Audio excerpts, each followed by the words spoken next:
دیکھیے یہ جو آسان عمل بتائے گئے ہیں آپ کو، آسان ہیں مگر معمولی نہیں ہیں. کوئی چیز نئی آپ کے لیے نہیں ہے، لیکن شاید یہ متن نیا ہو. اس تسبیح کا زندگی کی مشکلات کس طرح حل ہوتی ہیں، بیماریاں کس طرح دور ہوتی ہیں، رزق میں برکت کیسے پیدا ہوتی ہے، گھر میں نورانیت کیسے پیدا ہوتی ہے، انسان کی روح میں نورانیت کیسے پیدا ہوتی ہے، ذہن کیسے روشن ہوتا ہے. اس تسبیح کسی آسان عمل کو معمولی نہ سمجھیے گا. آسان ہے، لطف حق ہے کہ آسان ہے، اور اس میں تاثیریں بھر دی ہیں حق سبحانہ و تعالی. بسم اللہ الرحمن الرحیم. جب اللہ کہتے ہیں کسی ایک صفت کا رنگ ابھر کے سامنے، اس لیے کہ اس لفظ میں ایسی معنویت رکھی گئی ہے کہ تمام اوصاف اپنے تمام تر کمالات کے ساتھ اس میں جذب ہو گئے ہیں. یعنی جب ہم اللہ کہتے ہیں تو پھر ہمارے سامنے یہ گنجائش نہیں ہوتی کہ ہم طے کر سکیں کہ اس ذات میں علم زیادہ ہے یا حلم زیادہ ہے یا کرم زیادہ ہے یا عدل زیادہ ہے. تمام اوصاف، تمام صفات اپنے تمام تر کمالات کے ساتھ اس میں جذب ہیں. تو کسی ایک صفت کا رنگ ابھر کے سامنے نہیں آتا. اللہ بس اگر کچھ کیفیت طاری ہوتی ہے تو ایک حیرت کی کیفیت، کچھ کہہ نہیں سکتے، کچھ تعبیر نہیں کر سکتے. اگر خود اللہ نے اور اس کے رسول نے اللہ اکبر کہنا سکھایا نہ ہوتا تو ہم اللہ اکبر بھی کہنے کے قابل نہ تھے. حیرت کی یہ کیفیت ہے. اس مقام پر حیرت کی یہ کیفیت ہے کہ اگر اللہ نے اللہ اکبر کہنا سکھایا نہ ہوتا تو ہم اللہ اکبر بھی نہ کہتے. اور سکھانے کے باوجود اللہ اکبر کے معنی کیا کیا کر لیتے ہیں لوگ. اللہ بڑا ہے. کس سے بڑا ہے؟ زمین و آسمان سے بڑا ہے، سورج چاند سے بڑا ہے، اللہ کائنات سے بڑا ہے. یہ سب درست ہے تعبیر؟ سب تعبیریں غلط ہیں، نارسا ہیں. معصوم نے خود بتایا کہ اللہ اکبر کے معنی ہے کہ اللہ اکبر من ان یوصف، اللہ اس سے کہیں بڑا ہے کہ اس کی توصیف کی جا سکے. یعنی اللہ کی ثنا کی نہیں جا سکتی، اللہ کی توصیف کی نہیں جا سکتی. وہ اتنا بڑا ہے، اس سے بزرگ ہے کہ اس کی توصیف کی جا سکے. تو یہ ایک مثال ہے اللہ. توجہ رکھیے گا، توجہ رکھیے گا کہ لفظ اللہ میں وہ کیفیت ہے کہ کسی ایک صفت کا رنگ ابھر کے سامنے نہیں آتا. اس کے معنی یہ ہے کہ ہم ذات باری سبحانہ و تعالیٰ کی توصیف اور ثنا کے مقام پر صفات اس درجہ کمال پر ہیں اور اس جامعیت کے درجے پر ہیں کہ جہاں غلو یا مبالغے کا امکان نہیں ہے. دوسری بھی کوئی مثال ہے ایسی؟ جی ہے. توجہ رکھیے گا، ہے مثال. کون سی مثال ہے؟ اب آپ کے ذوق کو ذرا بیدار رکھنے کے لیے اس طرح کے جملے بھی کہتا چلوں. لفظ اللہ کا ایک حسن یہ ہے کہ اس میں کوئی نقطہ نہیں ہے. نہیں ہے نا؟ اب ایک ایسا ہی نام اور تلاش کیجئے جس میں کوئی نقطہ نہیں ہے. بس آ گیا سامنے. نہ لفظ اللہ میں کوئی نقطہ ہے، نہ لفظ محمد میں کوئی نقطہ ہے. صلوات پڑھیے محمد.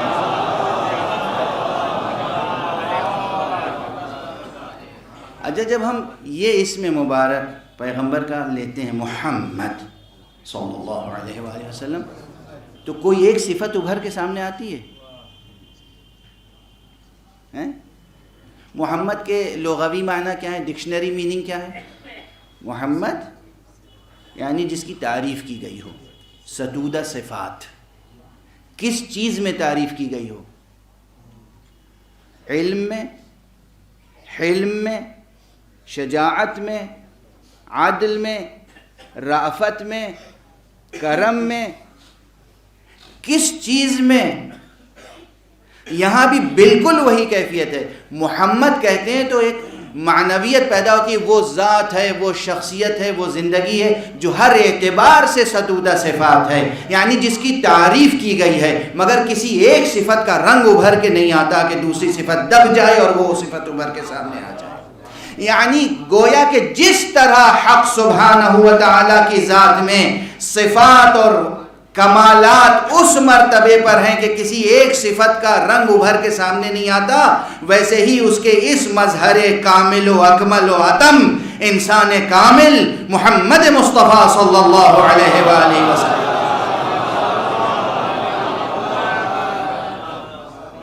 علم ہو تو پیغمبر محمد ہیں، شجاعت کے اعتبار سے ہو تو پیغمبر محمد ہیں، سخاوت کے اعتبار سے ہو تو پیغمبر محمد ہیں، کرم کے اعتبار سے ہو تو پیغمبر محمد ہیں، صبر کے اعتبار سے ہو تو پیغمبر محمد ہیں۔ جتنے صفات جلال و کمال و جمال ممکن ہیں ان سب میں پیغمبر مظہر کبریا ہونے کی حیثیت سے اس طرح جامع صفات ہیں کہ کوئی ایک صفت دوسرے صفت سے آگے بڑھتی ہوئی نظر نہیں آتی۔ تو غلو کا امکان یہاں ہے نہیں۔ جو لوگ ذرا سی باتوں پر ہم جب ستائش کرتے ہیں، ثنا کرتے ہیں، تعریف کرتے ہیں، نعت بیان کرتے ہیں، چاہے شعر میں ہو یا نثر میں ہو، تحریر میں ہو یا تقریر میں ہو، تو بعض حضرات ہیں جو فوراً ارے جناب آپ نے الوہیت کے صفات منسوب کر دیے پیغمبر سے، یہ تو شرک ہو گیا، آپ تو بدعتی ہو گئے۔ ذرا آپ غور فرمائیے کلمات کی معنویت پر اور سوچ سمجھ کے احکام صادر کیجیے۔ اچھا، اب ایک اور، چونکہ وقت تیزی سے گزر رہا ہے تو میں ایک اور مثال تلاش کروں آپ کے سامنے، اور وہ یہ کہ ذرا غور فرمائیے کوئی اور بھی مثال ایسی مل سکتی ہے؟ اللہ وہ کلمہ ہے کہ جو کلمہ جب سامنے آتا ہے تو یہ احساس تو ہوتا ہے کہ اس میں تمام صفات ہیں، مگر کسی ایک صفت کا رنگ ابھر کے سامنے نہیں آتا۔ یہی صورت لفظ مبارک محمد کی ہے۔ تمام صفات میں ستودہ صفات ہیں، ہر جہت سے، ہر کمال کے لحاظ سے، مگر کوئی ایک رنگ ابھر کے سامنے نہیں آتا۔ یعنی شاعر کے لیے یا خطیب کے لیے، مداح کے لیے غلو کے راستے بند ہیں۔ یعنی یہ وہ منزل ہے کہ یا انسان مداح ہوگا یا مشرک، یا مومن ہوگا یا کافر۔ غلو یہاں راہ ہے ہی نہیں غلو کی۔ اچھا، کوئی اور کلمہ ہے؟ بہرحال اب ایک کلمہ اور ہے۔ آپ نے نام مبارک امیر المومنین علی ابن ابی طالب علیہ السلام لیا تھا، اس میں شک نہیں کہ علی کی بھی وہی شان ہے، ٹھیک ہے، اس میں کوئی شک نہیں۔ اور کیوں؟ دلیل بس ایک جملے میں آپ کے لیے، جو شان محمد کی ہے تو وہ محمد کی ہے نا۔ اور نفس محمد کون ہے؟ بنص قرآن علی مرتضی نفس مصطفیٰ ہے۔ تو بغیر کسی مبالغے کے اور بغیر کسی تأمل کے، بغیر کسی شک کے، جو جامعیت اوصاف کی، صفات کی، کمالات کی ذات گرامی محمد مصطفیٰ صلی اللہ علیہ وآلہ وسلم میں تھی اور ہے، وہی جامعیت ادنا فرق کے بغیر حضرت امیر المومنین علی ابن ابی طالب علیہ السلام۔ بعض حضرات فوراً آستینیں الٹ لیں گے، دیکھا شرک فی النبوت کرنے لگے۔ دست ادب جوڑ کے عرض کروں، حضور گرامی ذرا سا تأمل، تدبر، تفکر، تعقل سے کام لیجئے۔ شروع سے آخر تک قرآن جس کی دہائی دیتا ہے کہ بھئی تم عقل سے کام کیوں نہیں لیتے، تم تدبر سے کام کیوں نہیں لیتے، تم تفقہ سے کام کیوں نہیں لیتے، تم بات سمجھنے کی کوشش کیوں نہیں کرتے۔ میں صفات کی جامعیت کی بات کر رہا ہوں۔ نبوت منصب ہے، صفت نہیں ہے۔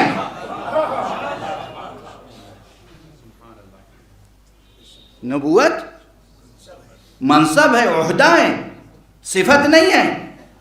ممکن ہے کہ دو افراد پی ایچ ڈی رکھتے ہوں، ممکن ہے کہ دونوں افراد 10-10 12-12 کتابوں کے مؤلف ہوں، مگر یونیورسٹی میں جب انٹرویو میں جائیں تو ایک صاحب پروفیسر منتخب ہو جائیں، دوسرے صاحب منتخب نہ ہو پروفیسر، تو جو پروفیسر منتخب ہو گیا وہ فوراً ہی ان سے علم میں بھی بڑھ گیا.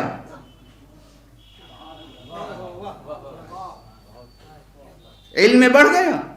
دونوں علم میں برابر ہیں، وصف میں برابر ہیں، عہدے میں تفاوت ہے.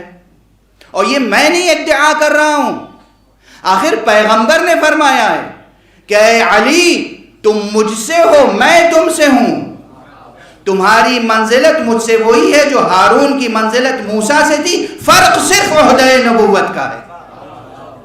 میں نبی ہوں، تم نبی نہیں ہو.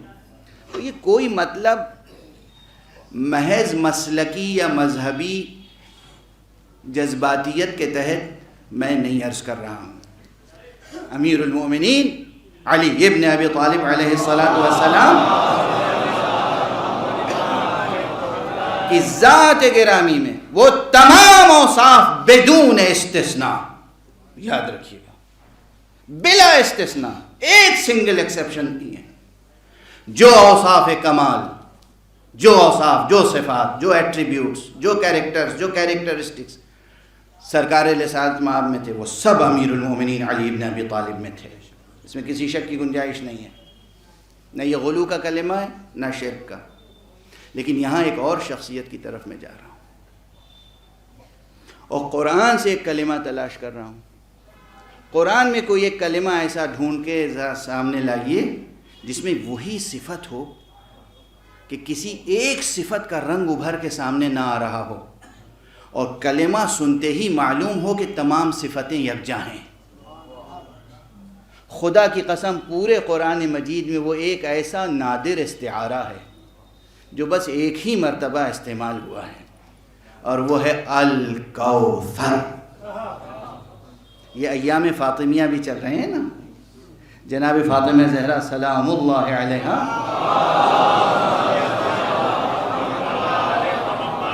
کہ قرآنی ناموں میں سے ایک نام الکوثر ہے. توجہ ہے میں کیا عرض کر رہا ہوں؟ توجہ ہے میں کیا عرض کر رہا ہوں؟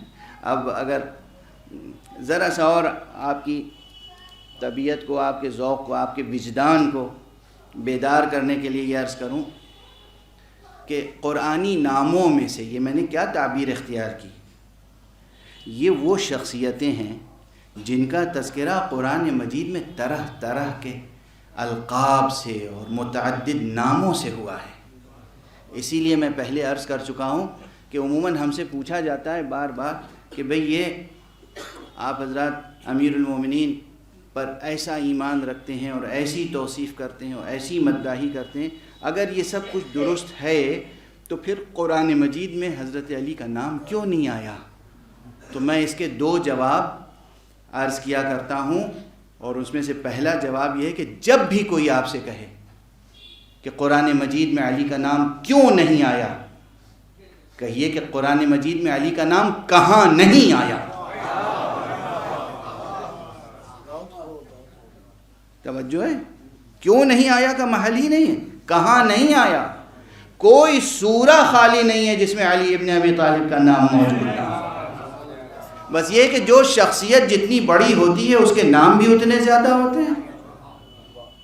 قرآن مجید میں کہیں علی ابن ابی طالب کا نام صراط مستقیم ہے، کہیں امام مبین ہے، کہیں صالح المومنین ہے، کہیں کتاب ہے، کہیں ذکر ہے، کہیں نور ہے.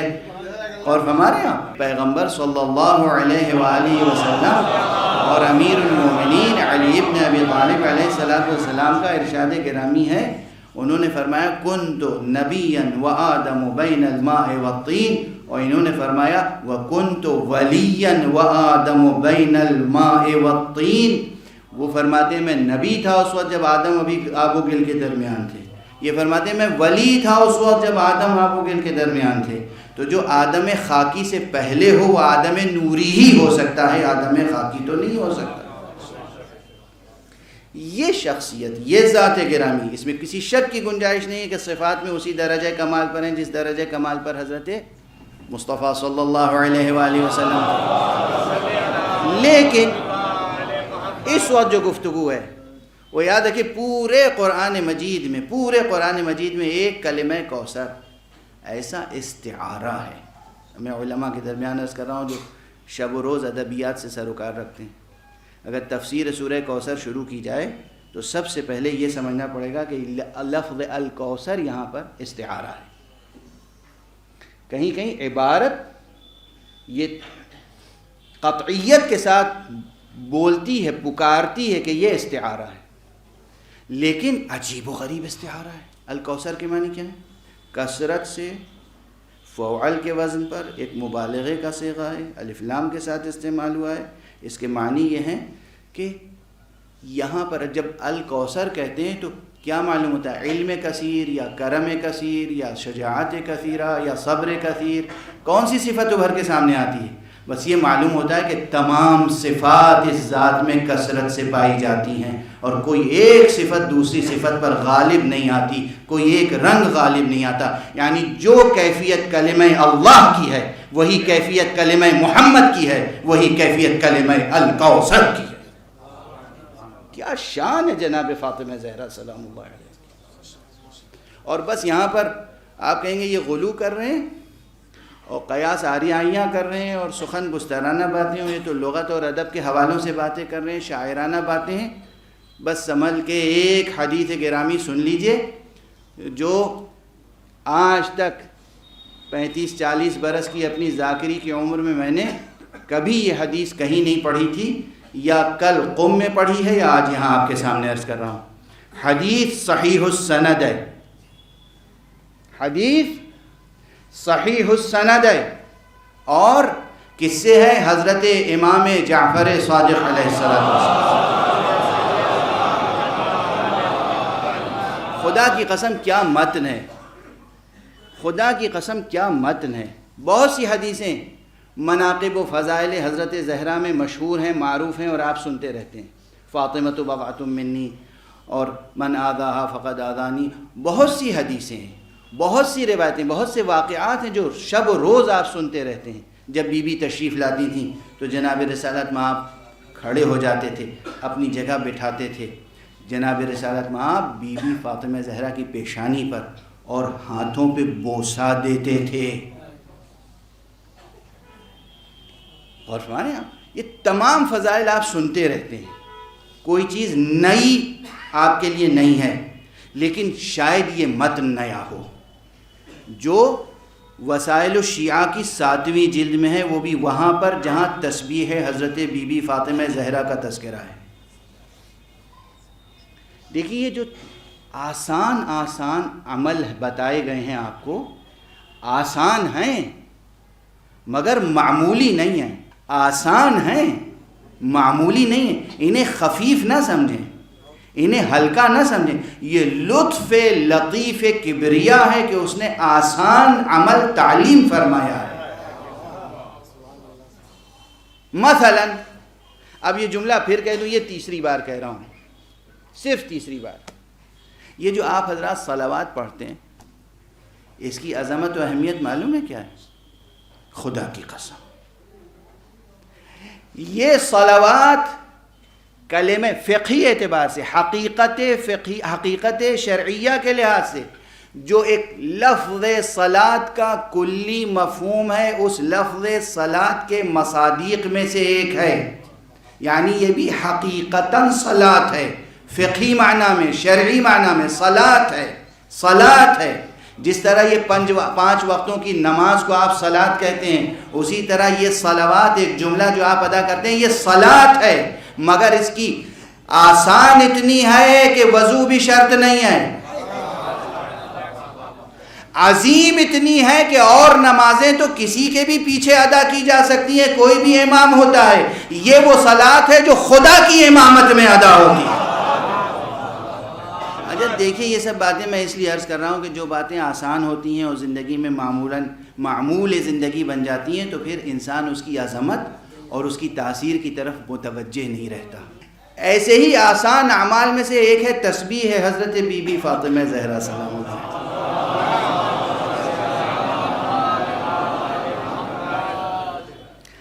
ہر مومن، ہر جوان، ہر بچہ تسبیح سے واقف ہے. تسبیح 34 مرتبہ اللہ اکبر، 33 مرتبہ الحمدللہ، 33 مرتبہ سبحان اللہ.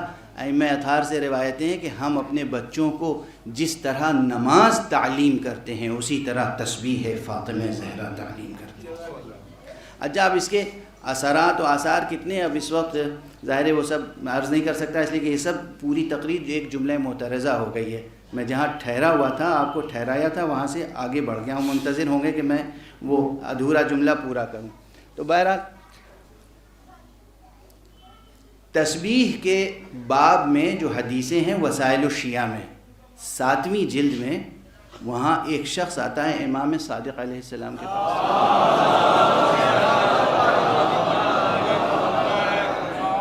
اب اس فقرے کی سنگینی یہ علماء پروردگار ان کو سرفراز رکھے، ہمیشہ ان اماموں کا احترام ہمیشہ بلند رہے اور ان کے افادات اور افادات سے آپ حضرات فائدہ اٹھاتے رہیں ہمیشہ۔ تو یہ سمجھ سکتے ہیں کہ کیا جملہ ہے۔ ایک شخص آیا حضرت صادق علیہ السلام کے پاس، اس نے کہا آقا کچھ تعلیم کیجئے، کوئی دعا تعلیم کیجئے۔ اکثر یہ ہوتا ہے نا، اکثر لوگ مجھے یہ مشکل ہے، یہ مسئلہ ہے، یہ درد ہے، یہ دکھ ہے، تعلیم کیجئے۔ علماء کے پاس آتے ہیں، وہ امام کے پاس آیا ہے، مجھے کچھ تعلیم کیجئے، دعا۔ امام نے جملہ کہا ہے تعلیم کرنے کے لیے، کون سی چیز؟ تسبیح زہرا سلام اللہ علیہ بتانے کے لیے۔ یہ تسبیح یعنی آپ سمجھتے ہیں کہ اس تسبیح کی صرف یہ افادیت و معنویت نہیں ہے کہ یہ نماز کے بعد ایک تعقیب ہے، بس اتنا نہ سمجھیں، نماز کا تکملہ ہے، اور اس کے علاوہ اس سے کیا کیا تاثیریں پیدا ہوتی ہیں، کیا کیا برکتیں زندگی میں پیدا ہوتی ہیں، اس کا کوئی آسانی سے احاطہ نہیں کر سکتا۔ اس تسبیح کا زندگی کی مشکلات کس طرح حل ہوتی ہیں، بیماریاں کس طرح دور ہوتی ہیں، رزق میں برکت کیسے پیدا ہوتی ہے، گھر میں نورانیت کیسے پیدا ہوتی ہے، انسان کی روح میں نورانیت کیسے پیدا ہوتی ہے، ذہن کیسے روشن ہوتا ہے، اس تسبیح حضرت فاطمہ زہرا سے، اس تسبیح حضرت فاطمہ زہرا سے۔ یہ آج سمجھ کے جائیے گا۔ پھر عرض کر رہا ہوں، کسی آسان عمل کو معمولی نہ سمجھیے گا۔ آسان ہے، لطف حق ہے کہ آسان ہے، اور اس میں تاثیریں بھر دی ہیں حق سبحانہ و تعالیٰ۔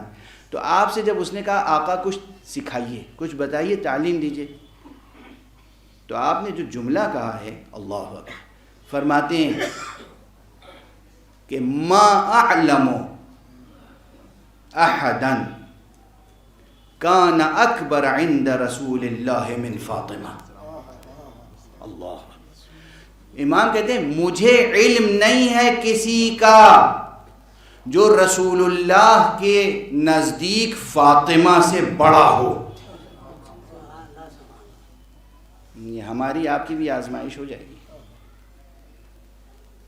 نکرہ سیاق نفی میں افادہ عموم کرتا ہے۔ کہتے ہیں کہ ما اعلم احدا، امام کہہ رہے ہیں سارے، مجھے علم نہیں ہے کسی کا، میں کسی کو نہیں جانتا جو پیغمبر کے نزدیک فاطمہ سے بڑی شخصیت کا حامل ہو۔ فاطمہ سے بڑا پیغمبر کے نزدیک کوئی نہیں تھا، اور جو چیز پیغمبر نے اپنی بیٹی کو تعلیم فرمائی تھی اس سے زیادہ افضل کوئی شے نہیں ہے۔ ولا افضل مما علمها ابوها۔ کیا قیامت ہے بھائی، کیا قیامت ہے، کیا قیامت ہے۔ مطلب زبان گنگ ہو جاتی ہے یہاں پر۔ آپ سوچ رہے تھے میں لفظ الکوثر کی معنویت بیان کرنے کے لیے یہ کہہ رہا ہوں کہ الکوثر یعنی جامع صفات، تمام صفات کمال و کثرت کے ساتھ ہیں، ایک صفت دوسرے صفت سے آگے نہیں بڑھتی، کوئی رنگ نمایاں نہیں ہوتا، یہ سب شاعری و خطابت و ذاکری و مضمون آفرینی ہے۔ نہیں، امام صادق فرما رہے ہیں کہ مجھے علم نہیں ہے، امام صادق فرما رہے ہیں مجھے علم نہیں ہے کہ کوئی پیغمبر کے نزدیک فاطمہ سے بڑا ہو۔ کیا منزلت ہے، کیا منزلت ہے۔ میں یعنی جو مضمون آگے اس حدیث کی روشنی میں کہا جا سکتا ہے وہ کہنے کی سکت نہیں ہے، ورنہ آپ حضرات کے لیے بھی آزمائش ہو جائے گی۔ پیغمبر کے نزدیک سب سے بڑی شخصیت بی بی فاطمہ زہرا سلام اللہ علیہا۔